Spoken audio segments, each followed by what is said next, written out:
So guys अब हम बात करेंगे खड़ी बोली के बारे में बात करेंगे, ठीक है। देखिए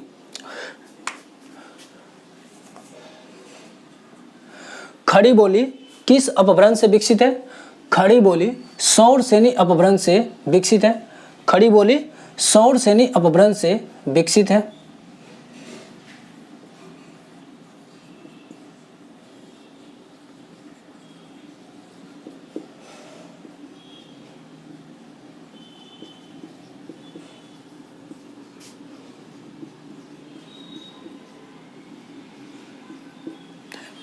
खड़ी बोली किस अपभ्रंश से विकसित है? खड़ी बोली सौरसेनी अपभ्रंश से विकसित है। खड़ी बोली किस उपभाषा वर्ग की बोली है? खड़ी बोली पश्चिमी हिंदी उपभाषा वर्ग की बोली है।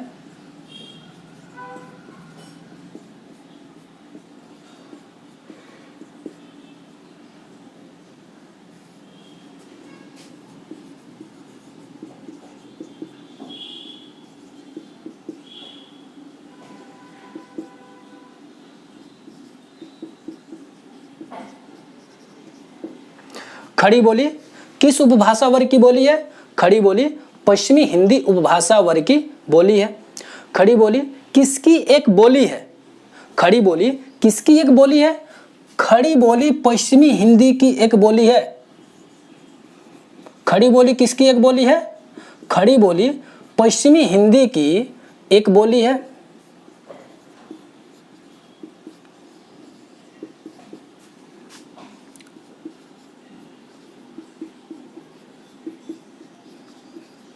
एक बोली है।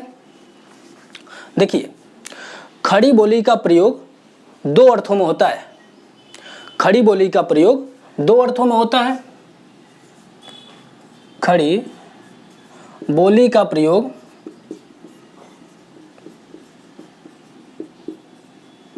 दो अर्थों में होता है।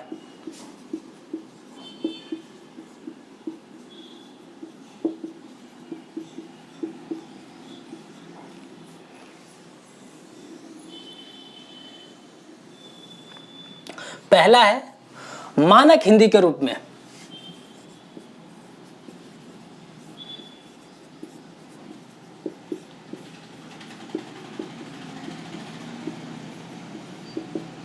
मानक हिंदी के रूप में मानक हिंदी की तीन मुख्य शैलियां पाई जाती हैं। मानक हिंदी की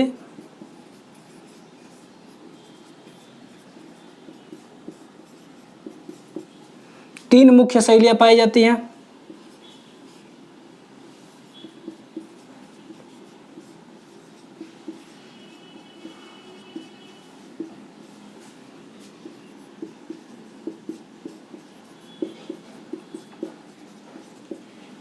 तीन मुख्य शैलियां पाई जाती है। पहला है हिंदी, दूसरा है उर्दू,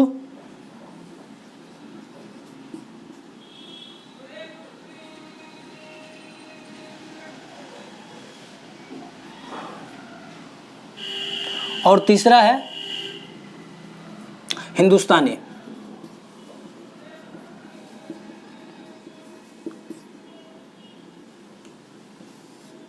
तीसरा है हिंदुस्तानी। खड़ी बोली का प्रयोग दो अर्थों में होता है। एक पहला है मानक हिंदी के रूप में। मानक हिंदी की तीन मुख्य शैलियां पाई जाती हैं। पहला है हिंदी, उर्दू और हिंदुस्तानी, और दूसरा है यह उस लोक बोली के अर्थ में प्रयोग होती है जो दिल्ली और मेरठ के आसपास के क्षेत्रों में बोली जाती है। यह उस लोक बोली के अर्थ में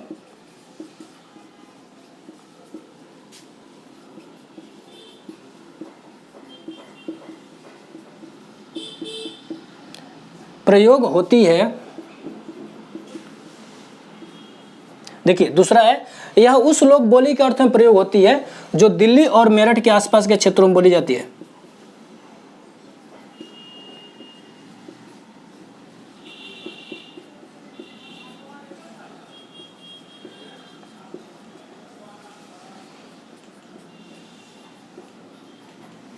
आसपास के क्षेत्रों में बोली जाती है।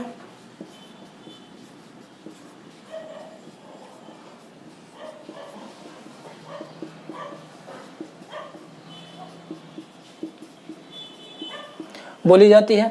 ठीक है, देखिए हम रिवाइज कर लेते हैं। अभी तक हमने क्या पढ़ा है? हमने ये पढ़ा है कि खड़ी बोली किस अपभ्रंश से विकसित है? खड़ी बोली सौर सेनी अपभ्रंश से विकसित है। दूसरा हमने ये देखा खड़ी बोली किस उपभाषा वर्ग की बोली है? खड़ी बोली पश्चिमी हिंदी उपभाषा वर्ग की बोली है। तीसरा हमने ये देखा खड़ी बोली किसकी एक बोली है? खड़ी बोली पश्चिमी हिंदी की एक बोली है। उसके बाद हमने ये देखा खड़ी बोली का प्रयोग दो अर्थों में होता है। एक है मानक हिंदी के रूप में जिसकी 3 मुख्य शैलियां पाई जाती है, हिंदी, उर्दू और हिंदुस्तानी। और दूसरा हमने ये देखा यह उस लोक बोली के अर्थ में प्रयोग होती है जो दिल्ली और मेरठ के आसपास के क्षेत्रों में बोली जाती है। ठीक है, तो आप इसका नोट्स बना लीजिए, उसके बाद से हम आगे बात करते हैं। सो गाइस, अब हम बात करेंगे खड़ी बोली के अन्य नामों के बारे में बात करेंगे। ठीक है, देखिए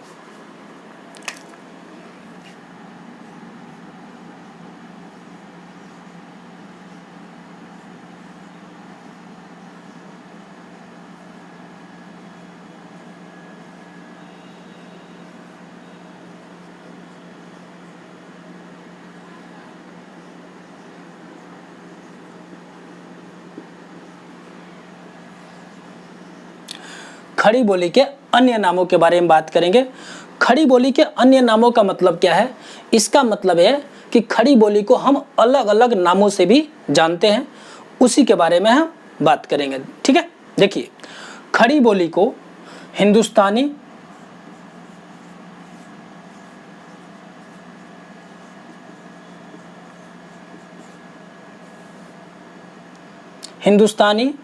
हिदुई,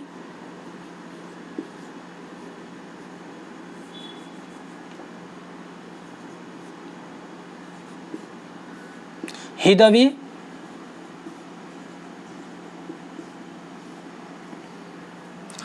बोलचाल की हिंदुस्तानी,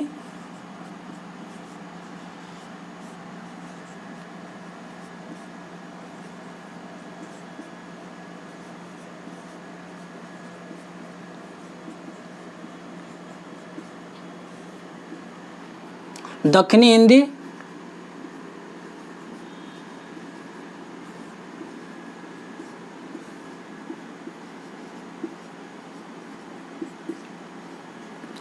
वर्नाक्यूलर,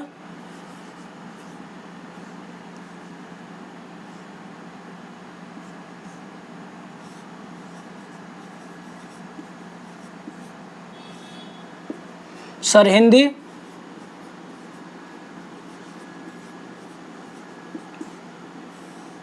खड़ी बोली,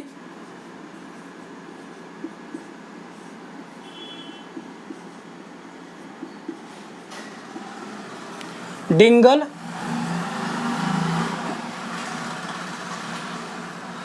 रेख्ता, देहलवी,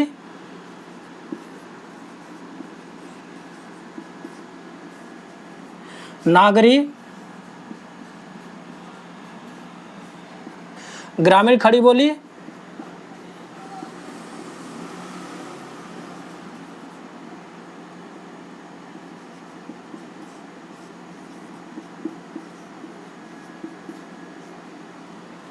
कौरवी,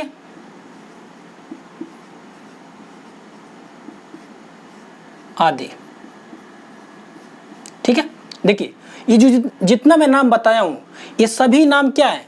एक खड़ी बोली के नाम है। ठीक है, खड़ी बोली को हम हिंदुस्तानी भी कहते हैं, खड़ी बोली को हिदुई भी कहते हैं, खड़ी बोली को हिदवी भी कहते हैं, खड़ी बोली को बोलचाल की हिंदुस्तानी भी कहते हैं, खड़ी बोली को दक्षिणी हिंदी भी कहते हैं, खड़ी बोली को वर्नाक्यूलर भी कहते हैं, खड़ी बोली को सरहिंदी भी कहते हैं, खड़ी बोली को खड़ी बोली भी कहते हैं, खड़ी बोली को डिंगल भी कहते हैं, खड़ी बोली को रेख्ता भी कहते हैं, खड़ी बोली को दहलवी भी कहते हैं, खड़ी बोली को नागरी भी कहते हैं, खड़ी बोली को ग्रामीण खड़ी बोली भी कहते हैं, खड़ी बोली को कौरवी भी कहते हैं।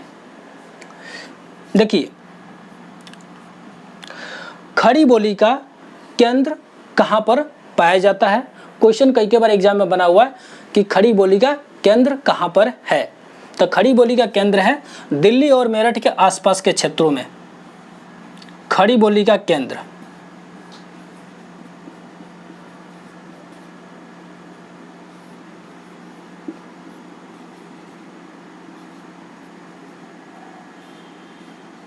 खड़ी बोली का केंद्र कहाँ पे? दिल्ली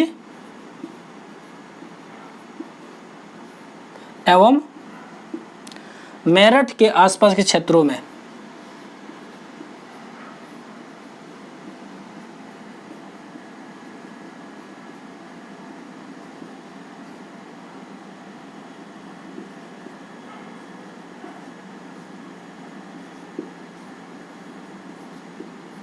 ठीक है, खड़ी बोली का केंद्र कहाँ पे है?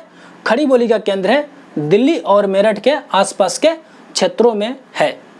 क्वेश्चन ये बनता है खड़ी बोली का आदर्श रूप कहाँ पर है? तो खड़ी बोली का आदर्श रूप है मेरठ में। खड़ी बोली का आदर्श रूप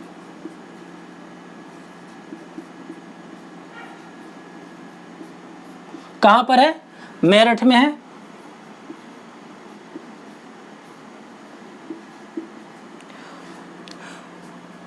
खड़ी बोली का मानक रूप कहां पर है? क्वेश्चन ये भी बनता है एग्जाम में, कई बार एक क्वेश्चन बना हुआ है कि खड़ी बोली का मानक रूप कहां पर है? खड़ी बोली का मानक रूप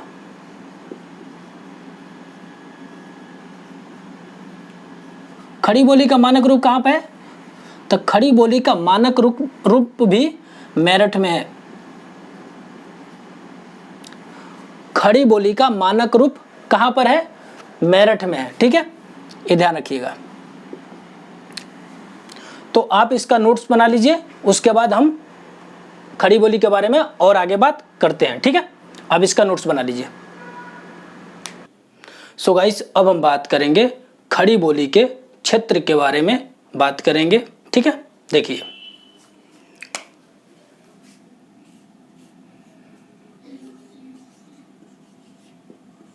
खड़ी बोली के क्षेत्र।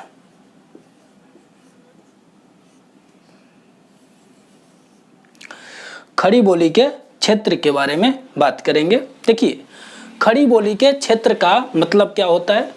खड़ी बोली का क्षेत्र का मतलब यह है कि भारत में कहाँ कहाँ पर खड़ी बोली बोली जाती है, उन सारे जगहों को ही हम क्या कहते हैं? खड़ी बोली के क्षेत्र कहते हैं। ठीक है, तो देखिए खड़ी बोली का क्षेत्र है रामपुर,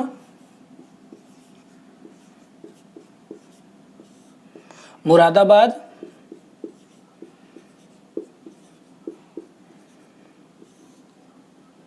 रामपुर, मुरादाबाद, बिजनौर,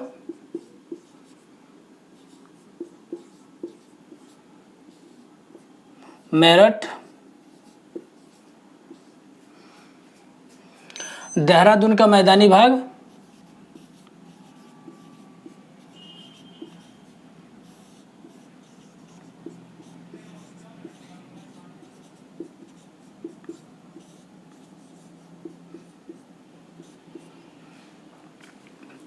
सहारनपुर,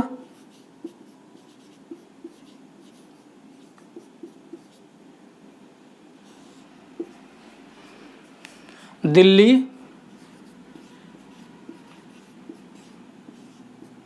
आगरा, पानीपत,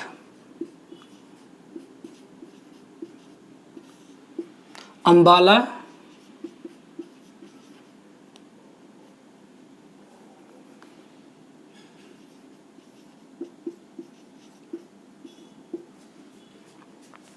मुजफ्फरपुर,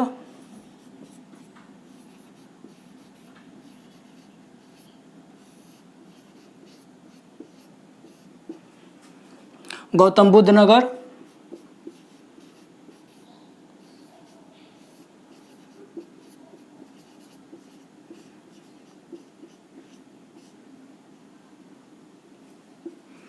प्रबुद्धनगर,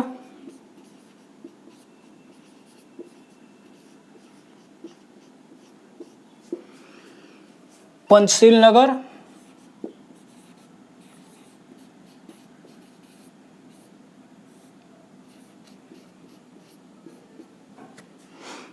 भीमनगर,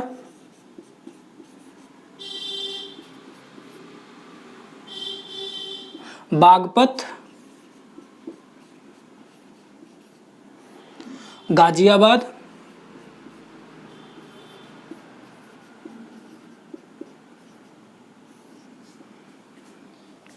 ज्योतिबा फुले नगर,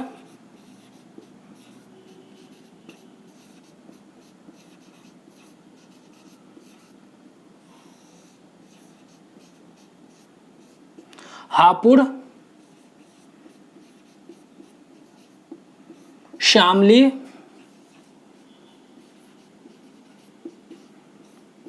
बुलंदशहर,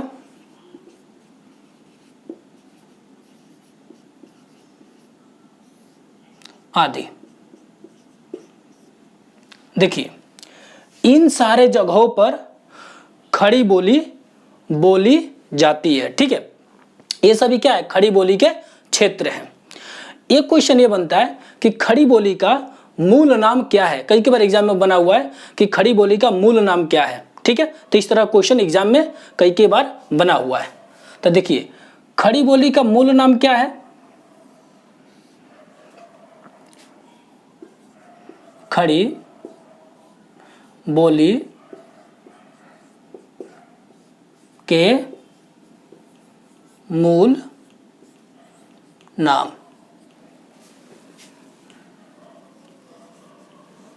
खड़ी बोली का मूल नाम है कौरवी। खड़ी बोली का मूल नाम क्या है, खड़ी बोली का मूल नाम है कौरवी है। ठीक है, तो आप इसका नोट्स बना लीजिए, उसके बाद हम खड़ी बोली के और आगे हम बात करेंगे। ठीक है, तो आप इसका नोट्स बना लीजिए। सो गाइस क्वेश्चन ये बनता है कि खड़ी बोली को कौरवी नामकरण किसने दिया था। खड़ी बोली को कौरवी नामकरण दिया था महापंडित राहुल सांकृत्यायन ने। क्वेश्चन ये कई बार एग्जाम में बना हुआ है। ठीक है, देखिए खड़ी बोली को कौरवी नामकरण किसने दिया था, तो खड़ी बोली को कौरवी नामकरण दिया था महापंडित राहुल सांकृत्यायन ने। खड़ी बोली को कौरवी नामकरण किसने दिया था,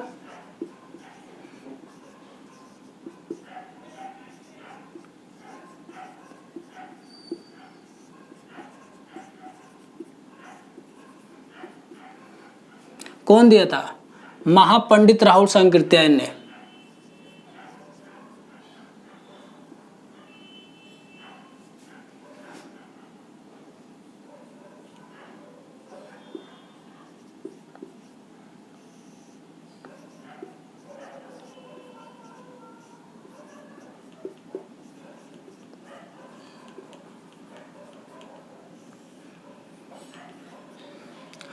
खड़ी बोली को कौरवी नामकरण किसने दिया था, तो खड़ी बोली को कौरवी नामकरण दिया था महापंडित राहुल सांकृत्यायन ने।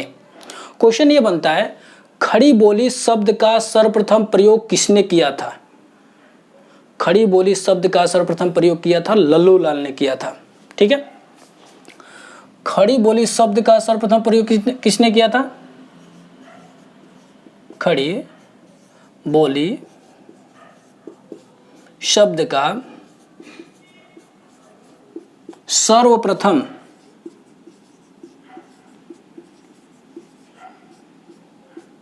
प्रयोग लल्लू लाल ने किया था।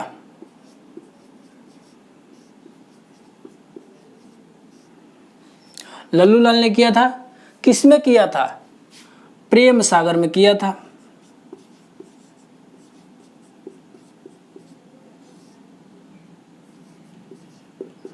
किसमें किया था, प्रेम सागर में। देखिए यहां पे दो तरह क्वेश्चन बनता है। पहला क्वेश्चन ये बनता है कि खड़ी बोली शब्द का सर्वप्रथम प्रयोग किसने किया था, तो खड़ी बोली शब्द का सर्वप्रथम प्रयोग किया था लल्लू लाल ने किया था। दूसरा क्वेश्चन ये बनता है कि खड़ी बोली शब्द का सर्वप्रथम प्रयोग किसमें हुआ था? तो खड़ी बोली शब्द का सर्वप्रथम प्रयोग प्रेम सागर में हुआ था।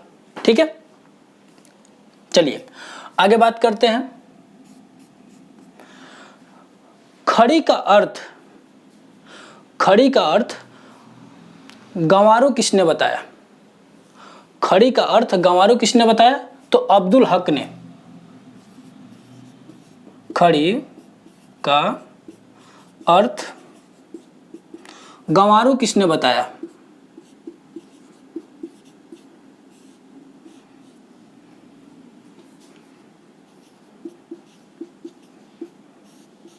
अब्दुल हक ने।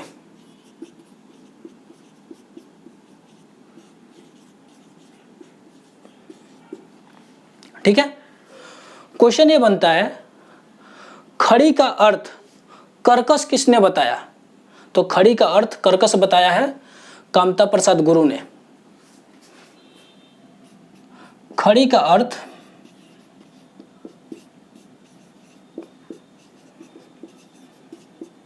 कर्कश बताया है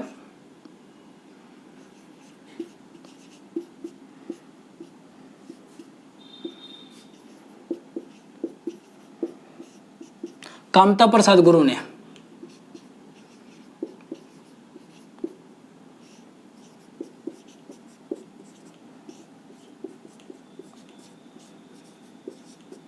ठीक है, देखिए क्वेश्चन ये भी बनता है कि खड़ी का अर्थ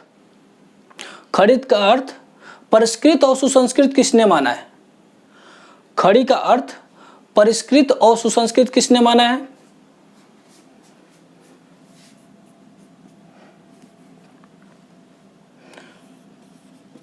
खड़ी का अर्थ परिष्कृत और सुसंस्कृत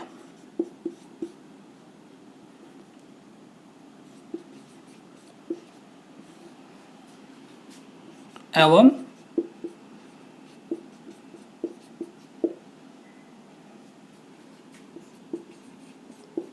सुसंस्कृत किसने माना है?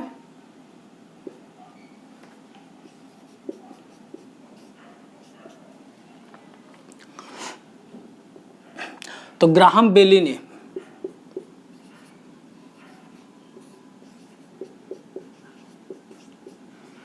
ठीक है, देखिए खड़ी का अर्थ परिष्कृत और सुसंस्कृत किसने माना है? ग्राहम बेली ने माना है। ठीक है, तो आप इसका नोट्स बना लीजिए, उसके बाद हम आगे बात करते हैं। ठीक है,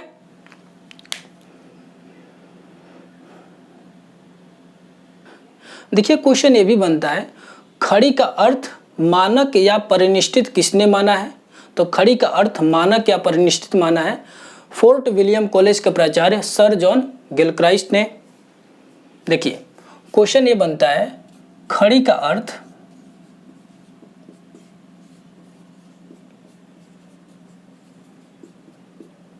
मानक या परिनिष्ठित।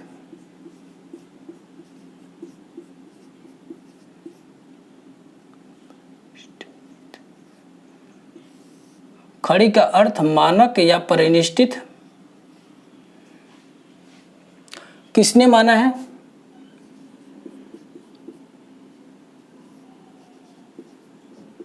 तो खड़ी का अर्थ मानक या परिनिष्ठित माना है फोर्ट विलियम कॉलेज के प्राचार्य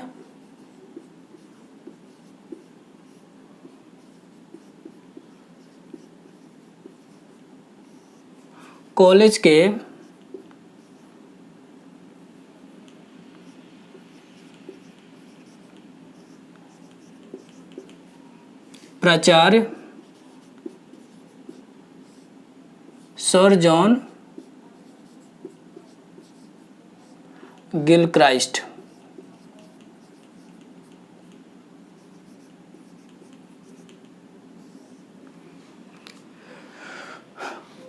खड़ी का अर्थ मानक या परिनिष्ठित किसने माना है?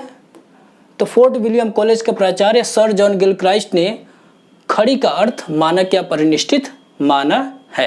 ठीक है, देखिए क्वेश्चन ये भी बनता है खड़ी का अर्थ शुद्ध प्रकृत एवं ठेठ किसने माना है? तो खड़ी का अर्थ शुद्ध प्रकृत एवं ठेठ माना है गारसाद तासी एवं चंद्रबली पांडे ने।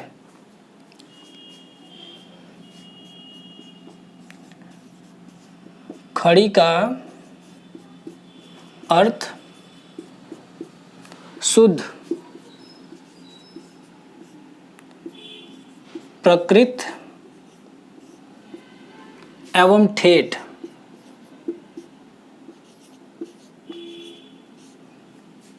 माना है। किसने माना है? गारसाद तासी एवं चंद्रबली पांडे ने।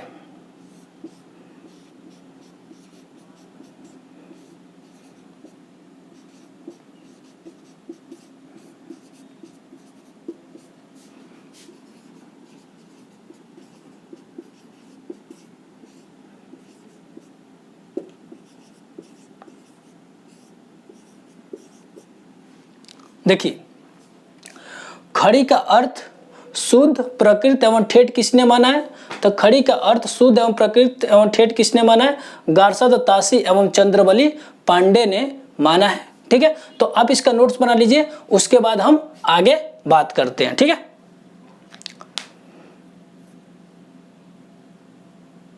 सो गाइस, क्वेश्चन ये भी बनता है खड़ी बोली के प्रथम महाकाव्य कौन सा है? तो खड़ी बोली के प्रथम महाकाव्य है प्रिय प्रवास है। खड़ी बोली के प्रथम महाकाव्य कौन सा है?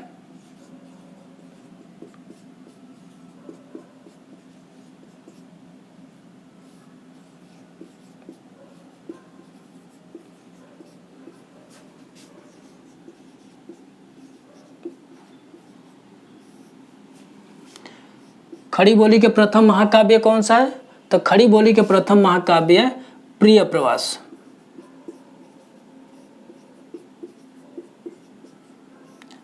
और प्रिय प्रवास के रचनाकार कौन है? प्रिय प्रवास के रचनाकार, प्रिय प्रवास के रचनाकार है हरिऔध है।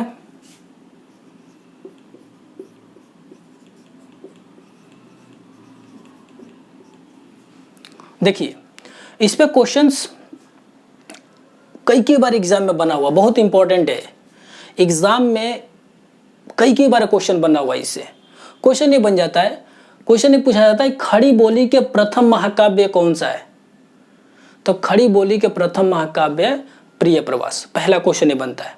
दूसरा क्वेश्चन ये बनता है खड़ी बोली के प्रिय प्रवास के रचनाकार कौन है? क्वेश्चन ऐसे ही बन जाता है। क्वेश्चन ऐसे भी बन सकता है खड़ी बोली के प्रथम महाकाव्य प्रिय प्रवास का रचनाकार कौन है? तो हरिऔध है। ठीक है, देखिए क्वेश्चन ये भी बनता है खड़ी बोली के सर्व प्रसिद्ध महाकाव्य कौन सा है?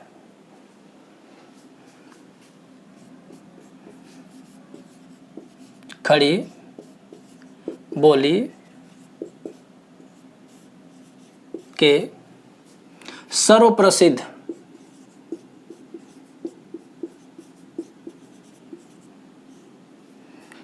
महाकाव्य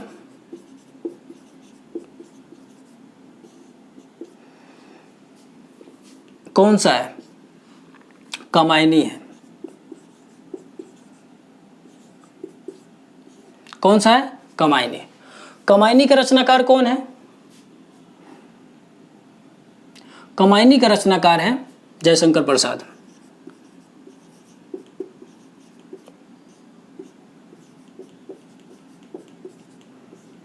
मोस्ट इंपॉर्टेंट है ये ध्यान रखिएगा। खड़ी बोली के सर्वप्रसिद्ध महाकाव्य कौन सा है? खड़ी बोली के सर्वप्रसिद्ध महाकाव्य है कामायनी। कामायनी का रचनाकार कौन है? जयशंकर प्रसाद है। ठीक है, देखिए क्वेश्चन ये भी बनता है खड़ी बोली के प्रथम कवि कौन है? खड़ी बोली के प्रथम कवि कौन है?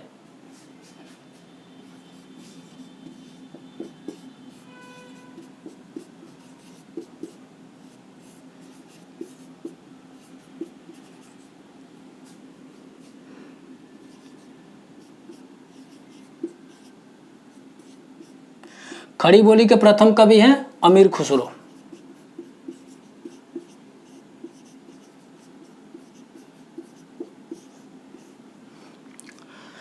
क्वेश्चन ये भी बनता है, वर्तमान हिंदी का प्रचलित रूप क्या है? क्वेश्चन ये भी बनता है, वर्तमान हिंदी का प्रचलित रूप क्या है?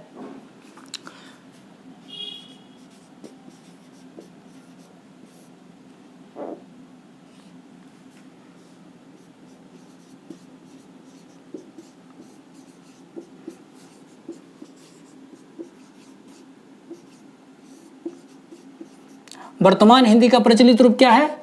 खड़ी बोली है।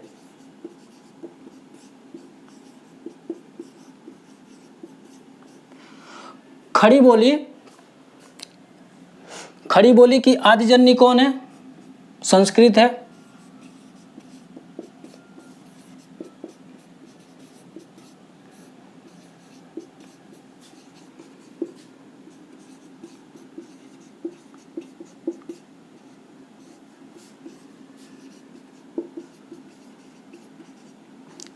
खड़ी बोली की आदिजन्य कौन है? संस्कृत है। क्वेश्चन ये भी बनता है, हिंदी खड़ी बोली किस परिवार की है? क्वेश्चन ये भी बनता है, हिंदी खड़ी बोली किस परिवार की है?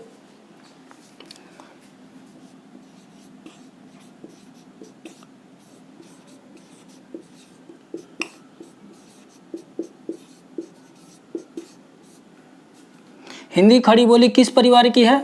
तो हिंदी खड़ी बोली भारोपीय भाषा परिवार की है।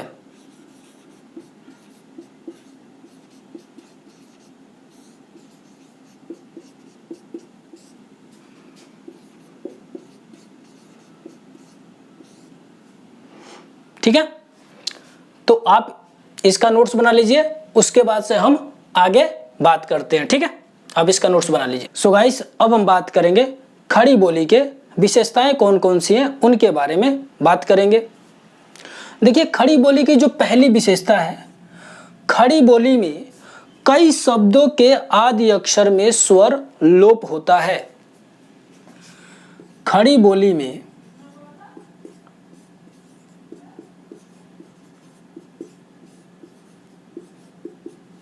कई शब्दों के आदि अक्षर में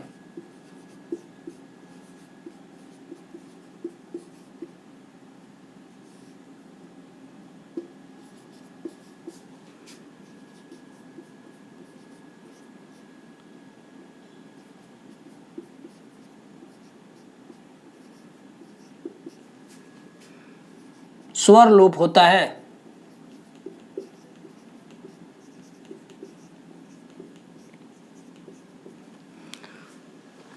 ठीक है, खड़ी बोली की जो पहली विशेषता है, खड़ी बोली में कई शब्दों के आदि अक्षर में स्वर लोप होता है। लोप का मतलब होता है गायब होना। ठीक है, जैसे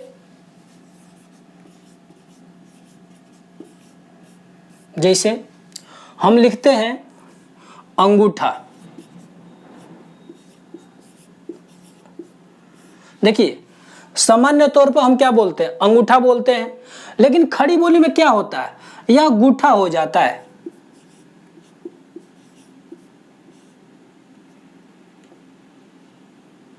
खड़ी बोली में क्या होता है? गूठा होता है। खड़ी बोली में क्या होता है? गूठा होता है। तो इसमें क्या है, देख रहे हो, स्वर क्या हो रहा है? लोप हो जा रहा है। हम लिखते हैं इकट्ठा।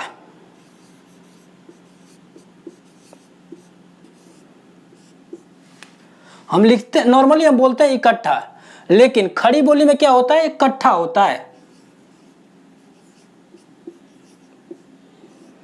देख रहे हो, खड़ी बोली में इकट्ठा हो गया, क्योंकि यहां से स्वर का क्या हो रहा है? लोप हो जा रहा है। तो खड़ी बोली में सिर्फ इकट्ठा होगा। ठीक है, जिसे हम लिखते हैं उठाना। हम लिखते हैं उठाना, तो नॉर्मली हम बोलते हैं उठाना। तो उठाना जो शब्द है ना, अगर हम खड़ी बोली में इसको बोलेंगे तो कैसे बोलेंगे, लिखेंगे तो कैसे लिखेंगे? तो खड़ी बोली में उठाना को ठाना होता है, ठाना होता है। तो देख रहे हो, यहां पे जो ऊ जो है ना, ऊ का लोप हो जा रहा है। ऊ हमारा जो स्वर है उसका लोप हो जा रहा है। तो नॉर्मली क्या है? यहाँ पे ठाना है, क्योंकि यहां से क्या हो जा रहा है, ऊ का लोप हो जा रहा है। हम लिखते हैं आषाढ़,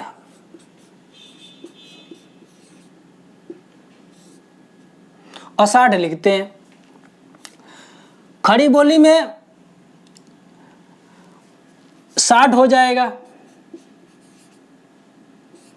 देख रहे हो। आषाढ़ जो शब्द है हम नॉर्मली आषाढ़ बोलते हैं, लेकिन खड़ी बोली में क्या हो गया, साठ हो गया। तो आप इसका नोट्स बना लीजिए, उसके बाद से हम आगे बात करते हैं। खड़ी बोली की जो दूसरी विशेषता है, खड़ी बोली की दूसरी विशेषता है, खड़ी बोली में औ का ओ सुनाई देता है। खड़ी बोली में औ का ओ सुनाई देता है।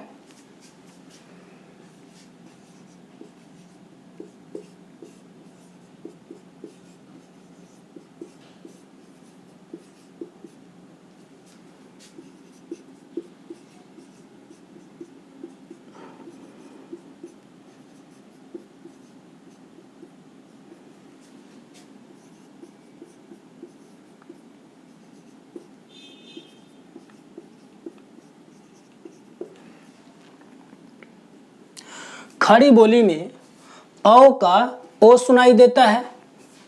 जैसे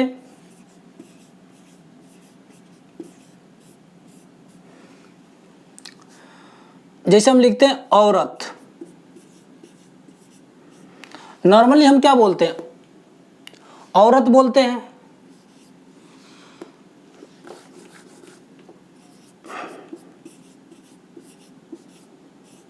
नॉर्मली हम क्या कहते हैं, औरत बोलते हैं। लेकिन खड़ी बोली में औरत को औरत बोलते हैं, औरत। जैसे हम 9 बोलते हैं, 9 संख्या है 9, लेकिन खड़ी बोली में 9 को 9 बोलते हैं।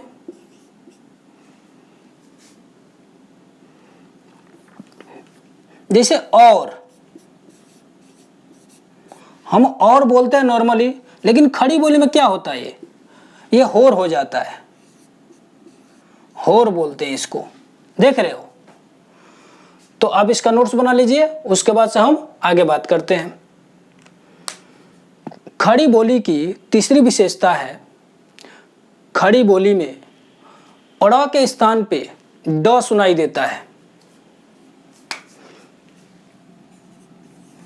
खड़ी बोली में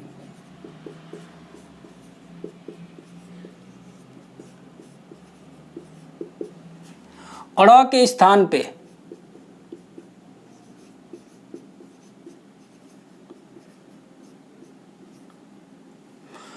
खड़ी बोली में अड़ा के स्थान पर ड सुनाई देता है।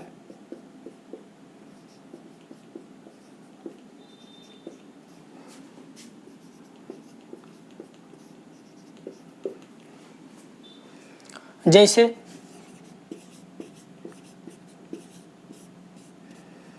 बड़ा, हम नॉर्मली बोलते हैं बड़ा, ठीक है, हम नॉर्मली बोलते हैं बड़ा, लेकिन खड़ी बोली में क्या होता है, बड्डा हो जाता है, बड्डा, बड्डा, देख रहे हो। अड़ा के स्थान पे ड हो जा रहा है। जैसे हम लिखते हैं घोड़ा,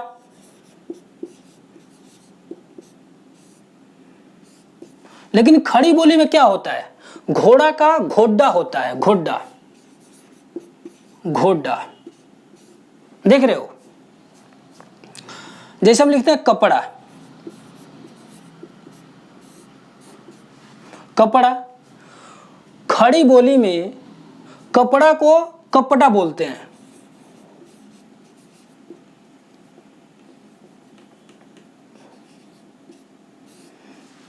कपड़ा बोलते हैं। तो आप इसका नोट्स बना लीजिए, उसके बाद से हम आगे बात करते हैं। खड़ी बोली की जो चौथी विशेषता है, खड़ी बोली की चौथी विशेषता, खड़ी बोली में निराली ध्वनियां भी पाई जाती हैं।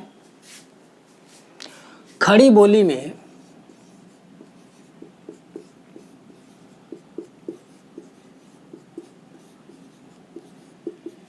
निराली ध्वनियाँ भी पाई जाती हैं।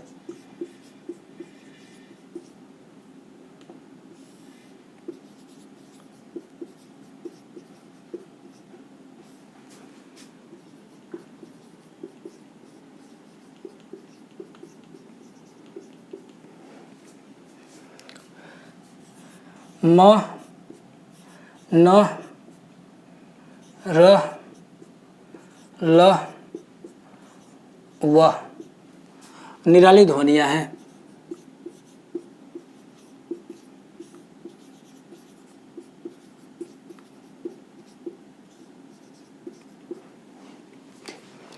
म, न, र, ल, व निराली ध्वनियाँ हैं। जैसे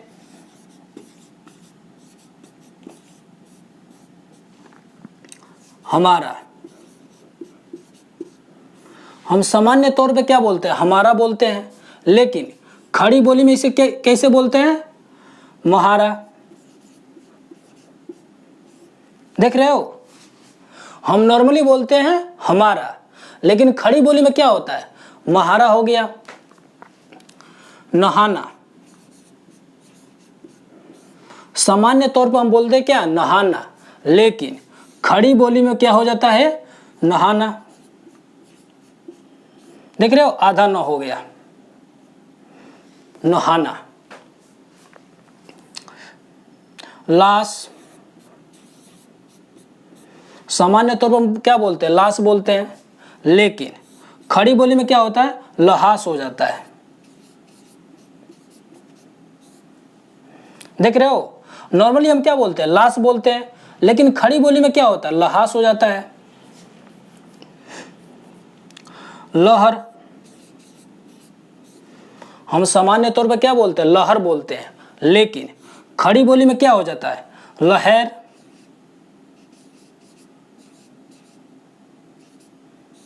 लहर हो जाता है।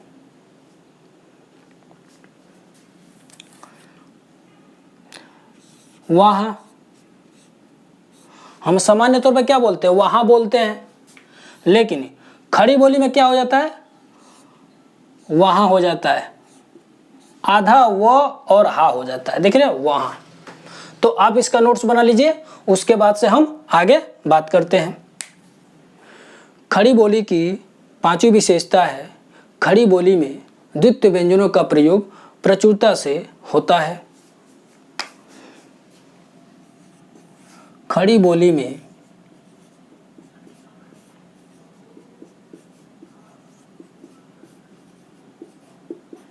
द्वित्व व्यंजनों का प्रयोग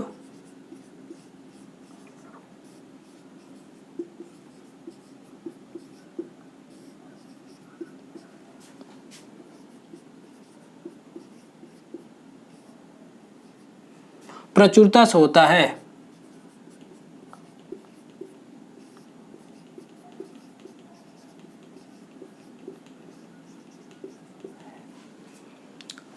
खड़ी बोली में द्वित्व व्यंजनों का प्रयोग प्रचुरता से होता है। इसका मतलब क्या है? इसका मतलब यह है कि खड़ी बोली में द्वित्व व्यंजनों का प्रयोग बहुत अधिक होता है। ठीक है, जैसे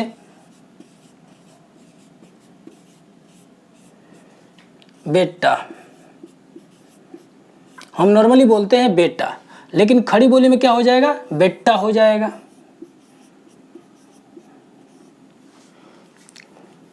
रोटी, नॉर्मली क्या बोलते हैं? रोटी बोलते हैं, लेकिन खड़ी बोली में क्या हो जाएगा? रोटी हो जाएगा। रोटी। जाता, हम नॉर्मली क्या बोलते हैं? जाता बोलते हैं, लेकिन खड़ी बोली में क्या हो जाएगा? जाता हो जाएगा। जाता। हम नॉर्मली क्या बोलते हैं? गाड़ी बोलते हैं,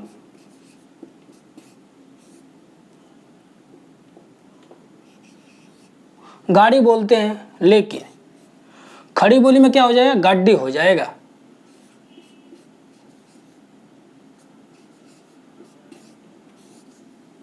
ठीक है, तो आप इसका नोट्स बना लीजिए, उसके बाद से हम आगे बात करते हैं। सो गाइस, खड़ी बोली की छठी विशेषता है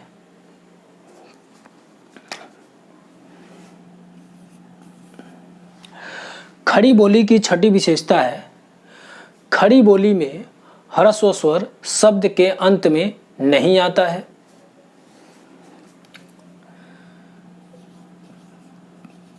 खड़ी बोली में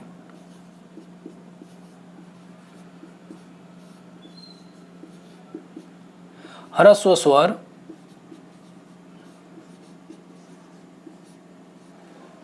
शब्द के अंत में नहीं आता है।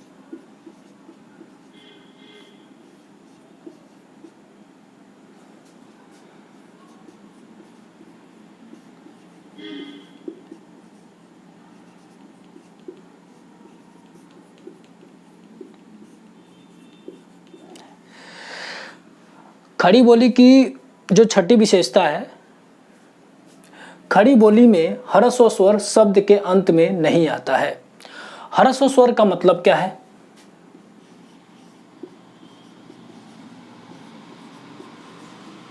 ह्रस्व स्वर का मतलब क्या है? अ, ई, उ, री। इन्हीं को हम क्या कहते हैं? ह्रस्व स्वर कहते हैं। इन्हीं को ह्रस्व स्वर कहते हैं। अ, ई, उ, री को ह्रस्व स्वर कहते हैं। ठीक है, तो इसका मतलब क्या हो गया? इसका मतलब यह है कि जो मैं खड़ी बोली की जो छठी विशेषता बताया हूं, इसका मतलब यह है कि खड़ी बोली में ह्रस्व स्वर शब्द के अंत में नहीं आता। इसका मतलब है कि ये चारों शब्द के अंत में नहीं आएगा। जैसे जैसे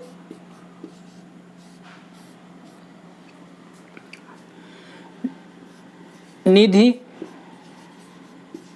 देखिए नॉर्मली हम निधि बोलते हैं, लेकिन खड़ी बोली में क्या होता है? निधि, निधि। देख रहे हो, यहां बड़ी ई का मात्रा आ गया। यहाँ पे है ना, ये छोटी ई का मात्रा लगा है। यहाँ पे छोटी ई का मात्रा लगा है, यहाँ पे बड़ी ई का मात्रा हो गया। ठीक है, जैसे पशु, देख रहे हो, यहाँ पे छोटा ऊ का मात्रा है। ठीक है, लेकिन खड़ी बोली में क्या होता है? ये बड़ा ऊ का मात्रा आ जाएगा, पशु। देख रहे हो, बड़ा ऊ का मात्रा आ गया। तो आप इसका नोट्स बना लीजिए।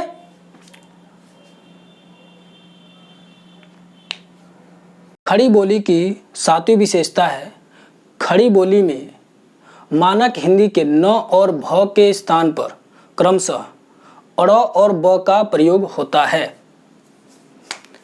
खड़ी बोली की सातवीं विशेषता है, खड़ी बोली में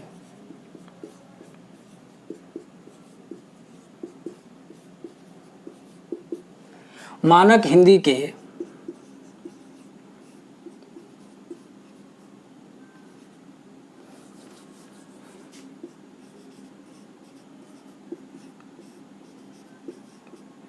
न और भ के स्थान पर क्रमशः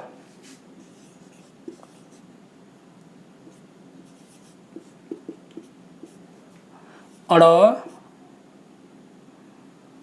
व ब का प्रयोग होता है। व और ब का प्रयोग होता है।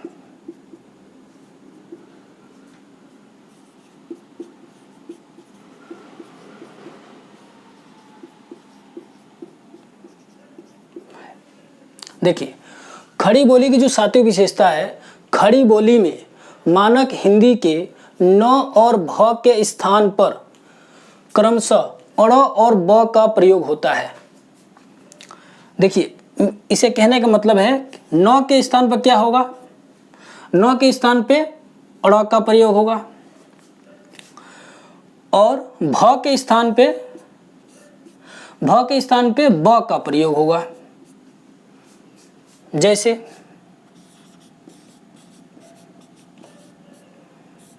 हम देना, नॉर्मली हम क्या बोलते हैं? देना बोलते हैं, लेकिन खड़ी बोली में क्या हो जाएगा? देना हो जाएगा, देना। देख रहे हो ना, देना। खाना, खाना का हो जाएगा, क्या हो जाएगा? खाड़ा।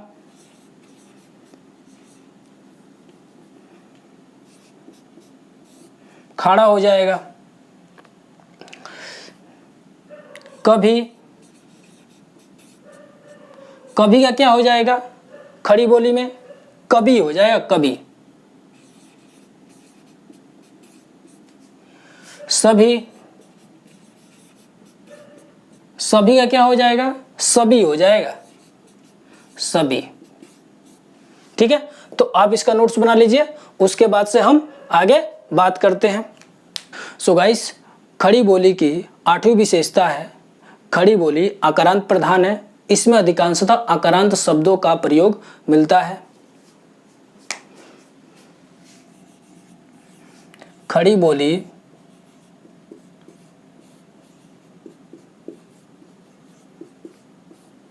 आकारांत प्रधान है।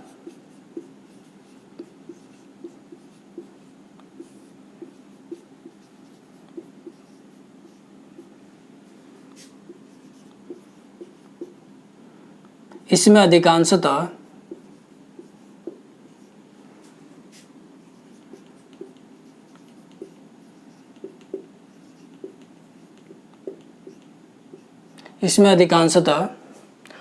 आकारांत शब्दों का प्रयोग मिलता है।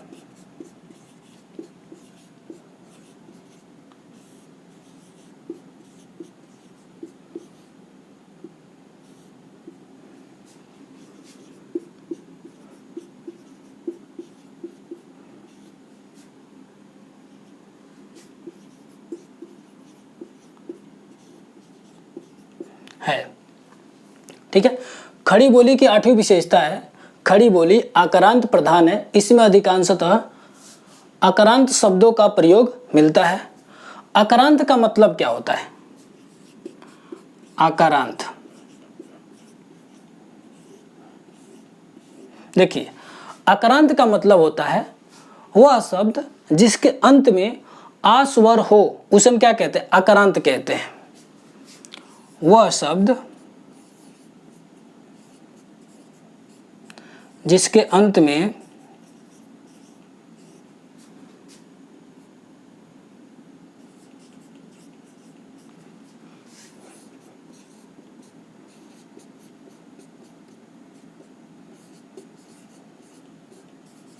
हो, उसे आकारांत कहते हैं।